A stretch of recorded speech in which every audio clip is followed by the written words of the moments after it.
Stock में देखें तो लगातार नोज डाइव देखने को मिल रहा है। सिर्फ और सिर्फ आ रही है गिरावट। ये आपको याद दिला दूं कि अगस्त 2023 में इसका आईपीओ आया था।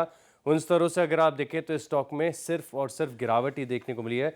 ऑल टाइम हाई से 60% गिरावट यहां पर देखने को मिली है। 258 का हाई था। अगर आप इशू प्राइस से भी देखें तो 47% की गिरावट यहां पर आपको देखने को मिली है। अब खास बात यह है क्योंकि पेरेंटेज ऐसा है कि रिटेल की तरफ से रिस्पांस भी काफ़ी बढ़िया आ गया। ऑलमोस्ट आप देखें तो 8 टाइम्स का ओवर सब्सक्रिप्शन यहां पर आईपीओ के दौरान देखने को मिला था।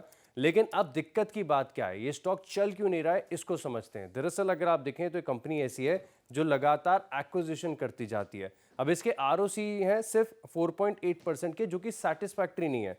पिछले 18 सालों में देखें तो 20 से ज्यादा एक्विजिशन इन्होंने कर दिया। अब जब शुरुआत में एक्विजिशन कर रहे थे, उसका बेनिफिट आ रहा था, तब तो रेवेन्यू बढ़ रही थी। लेकिन इसके बाद से अगर आप देखें तो धीमापन यहां पर देखने को मिला है। अब खास बात यह कि जो एक्विजिशंस करते हैं, इसके चलते जो इंटीग्रेशन कॉस्ट है, अब वो तो लगातार बढ़ता ही जाएगा। और इसी के चलते आप देखें तो जो आरओसीज है, यहां पर आपको गिरावट देखने को मिलती है। अब एक और खास कारण इसके अंडर परफॉर्मेंस का ये भी है कि अगर आप देखें तो इनका एक सेगमेंट है ग्लोबल फ्रेट सर्विसेज, जो कि 28% के आसपास इनकी कंसोलिडेटेड रेवेन्यू में कंट्रीब्यूट करता है। अब ये जो ग्लोबल फ्रेट सर्विसेज है, इसमें एग्जिम वॉल्यूम्स है, ग्लोबल ट्रेड है, इसके धीमापन का बहुत ज़्यादा असर देखने को मिलता है। तो ये सेगमेंट ओवरऑल काफ़ी लंबे समय से अच्छा नहीं कर रहा है। और इसी के चलते हम देख रहे हैं कि जो एबिटा की ग्रोथ है वो आ नहीं पा रही है। एक बार एबिटा का चार्ट आपकी स्क्रीन पर लेकर आता हूँ। अब आप हर साल देखें तो FY23 में तकरीबन 672 करोड़ का एबिटा कंपनी ने दर्ज किया था। उसके बाद 705 करोड़ हो गया।